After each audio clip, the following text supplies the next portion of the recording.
Ya, jadi yang disebut dengan sehat secara mental itu sebetulnya adalah kalau kita... Jadi ada eustress dan ada distress.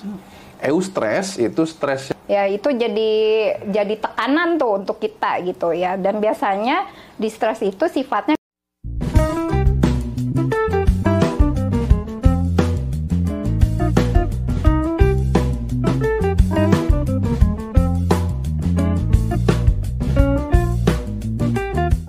Halo sahabat Hermina, berjumpa lagi dengan saya Dr. Christiansen di acara podcast Hermina.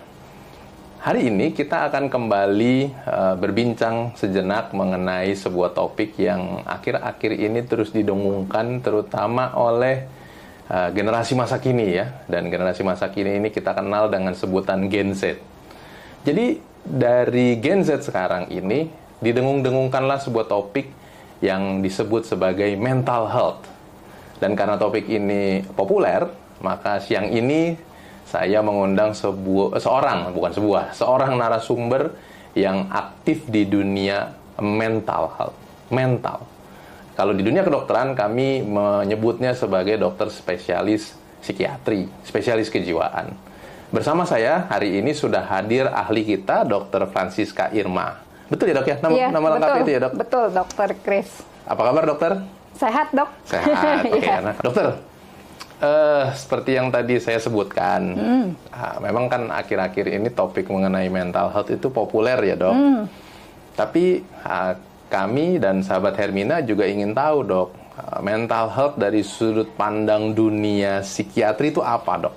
Ya, jadi kesehatan mental itu adalah kesehatan di mana kita memandangnya dari sudut psikis ya, Dokter Chris. Jadi kan kita ada kesehatan fisik, baik. Ada juga kesehatan mentalnya, kesehatan jiwanya. Iya. Oke, berarti itu beda ya dok ya? Bisa jadi fisiknya sehat, mentalnya nggak sehat. Oh iya, bisa sekali. Sangat bisa. Kalau zaman saat ini banyak yang seperti itu juga. Fisik tampak sempurna. Iya, tapi mentalnya psikisnya, bermasalah. mentalnya Ya. tidak sempurna. Bisa dijabarkan dok lebih lanjut apa itu? Iya, jadi yang disebut dengan sehat secara mental itu sebetulnya adalah kalau kita sehat secara jiwa ya. Oke. Gitu. Jadi sehat jiwa ini adalah orang-orang yang mampu menerima dirinya apa adanya, kemudian dia juga bisa bertahan terhadap stres nih, Dokter Chris. Bertahan terhadap stres. Stres. Oke. Jadi kata kuncinya adalah untuk kita ini bisa disebut sebagai orang dengan jiwa yang sehat jika kita mampu bertahan terhadap stres. Betul. Kalau kita tidak mampu bertahan terhadap stres, apakah udah bisa langsung dibilang jiwa kita nggak sehat, dok? Tergantung ya. Jadi jiwa yang tidak sehat itu istilahnya timbul gangguan jiwa begitu ya, atau gangguan mental. Itu adalah kalau misalnya timbul hendaya dan disabilitas. Jadi dan disabilitas yang sampai membuat orang itu tidak mampu berfungsi lagi secara normal dalam hidupnya. Jadi tergantung usianya ya. Misalnya kalau kayak anak-anak mungkin timbul gangguan belajar, contohnya gitu. Dia jadi prestasi sekolahnya menurun, contohnya gitu. Ya. Anak-anak pun udah bisa mengalami gangguan macam itu, dok? Oh ya, bisa. Bisa sekali maksudnya. Ya. Atau misalnya kalau taruhlah misalnya dia udah kuliah atau kerja, ya itu produktivitasnya jadi turun biasanya ya. Jadi karena ya ada berbagai gejala di sana gitu. Itu yang membuat dia jadi bermasalah gitu. Oke. Dok, tadi ada statement menarik mengenai dokter bilang menghadapi stres. Stres itu bukannya begitu-begitu aja, dok? Emang ada bedanya gitu, stres itu? Stres itu sebetulnya ada yang namanya eustress, jadi stres yang tahapannya tuh masih normal gitu ya. Jadi apa tadi dok? Eustress? Iya, eustress. Jadi itu sebetulnya kita butuh loh, karena stres itu sebenarnya dirancang untuk supaya misalnya kita bisa melakukan antisipasi gitu, atau supaya kita bisa berkembang ke depannya gitu. Kita butuh stres gitu ya.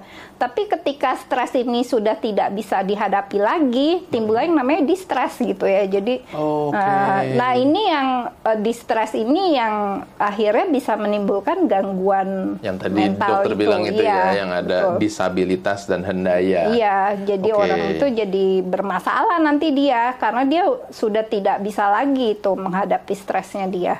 Oke, berarti saya mau bantu jelaskan dulu ke sahabat Hermina nih ya dok ya. Jadi ada eustress dan ada distress. Eustress itu stres yang normal. Sementara distress adalah stres yang sudah tidak normal. Betul nggak dok yang saya bilang itu? Bisa dibilang seperti itu sih. Kurang lebih gitu ya, oke. Iya. Stres yang normal itu sebenarnya adalah stresor yang sehat untuk kehidupan manusia pada umumnya. Iya, karena kita sebetulnya butuh stres dalam tahap tertentu. Karena kalau enggak, ya kita hidup damai-damai saja, slow-slow saja, monoton, maka kita nggak akan maju gitu. Iya, kita nggak akan maju juga gitu. Apakah ini dalam contoh kehidupannya misalnya kalau anak sekolah ujian gitu dong? Iya. Atau kemudian kalau anak mahasiswa itu kenaikan tingkat. Iya, bisa seperti itu. Atau dalam pekerjaan misalnya ada deadline yang harus dikejar. Ya. Oke, jadi itu semua sebenarnya eustress ya sahabat Hermina ya. Jadi kita tidak perlu khawatir mengenai hal-hal tersebut. Jangan lantas dibilang dikit-dikit hal seperti itu mengganggu mental. Nggak gitu ya dok ya? Nggak tidak gitu. Seperti itu ya. Oke.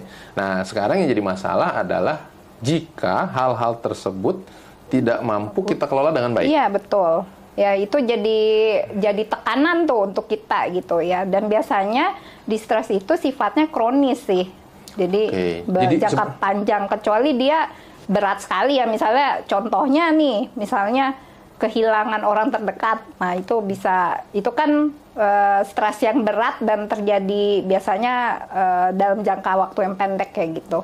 Maka dengan kalau tadi contohnya kehilangan orang terdekat, maka situ udah pada beberapa kasus bisa saja itu langsung membuat seseorang menjadi distress gitu iya, ya. Betul. Biasanya ada menjadi tidak ada, biasanya mendampingi sekarang tidak mendampingi. Oke. Baik, Dok. Satu lagi dok yang saya mau tanya. Tadi kan dokter sempat sebut mengenai disabilitas dan hendaya gitu ya. Disabilitas dan hendaya ini apa sih dok? Kalau di Indonesia kan disabilitas itu kan bahasa Inggris dari disable ya, enggak? Iya, dia tidak mampu lagi gitu. Sebagai contohnya dok, contoh sederhana yang kita tahu itu menjadi disable, apa dok contohnya? Ya itu misalnya tadinya dia mampu untuk bekerja dengan baik, dia jadi nggak mampu bekerja dengan baik lagi. Ya itu sebenarnya contohnya seperti itu sih. Tapi tentu ada gejala spesifik ya dok ya dari itu semua ya. Iya, atau misalnya tadinya orangnya periang, jadi terus mutung. Dia tiba-tiba menarik diri sekarang nggak mau ketemu orang, contohnya gitu. Maka itu sudah mulai kita kategorikan sebagai hendaya. Iya, betul. Hendaya itu apa ya bahasa jelasnya ya? Hendaya itu bahasa Indonesia sebenarnya loh, hendaya itu. Tapi kita nggak pernah pakai itu sahabat Hermina di hari-hari perbincangan kita. Nanti sahabat Hermina bisa cari ya di rumah apa definisi hendaya di KBBI. Oke. Last question dok, pertanyaan terakhir. Perasaan dari tadi terakhir melulu nih. Dokter, tentu di luar sana, sahabat-sahabat Hermina di luar sana pasti ada yang juga mengalami masalah kayak gitu dok. Andaikan ada yang ingin berbincang dengan dokter untuk mengatasi masalah tersebut, dokter prakteknya di mana aja sih dok? Saya praktek di Rumah Sakit Hermina Tangerang di setiap hari Selasa dan Jumat dari jam 3 sampai jam 5. Dari jam 15 sampai jam 17 ya dok ya? Oke. Jadi sahabat Hermina yang di luar sana yang ingin berbincang dengan Dr. Francisca mengenai masalah mental health, silahkan hubungi kami dengan kontak center yang sudah tersedia. Dan perbincangan ini masih akan berlanjut di beberapa episode berikutnya sahabat Hermina. Jadi nanti kita akan ngobrol lagi ya dokter ya terkait mental health ini. Mungkin bisa jadi ada jilid 2, jilid 3 Atau seperti sinetron di zaman dulu sampai sesi 7. Dokter, terima kasih banyak sudah berbagi info menarik ini.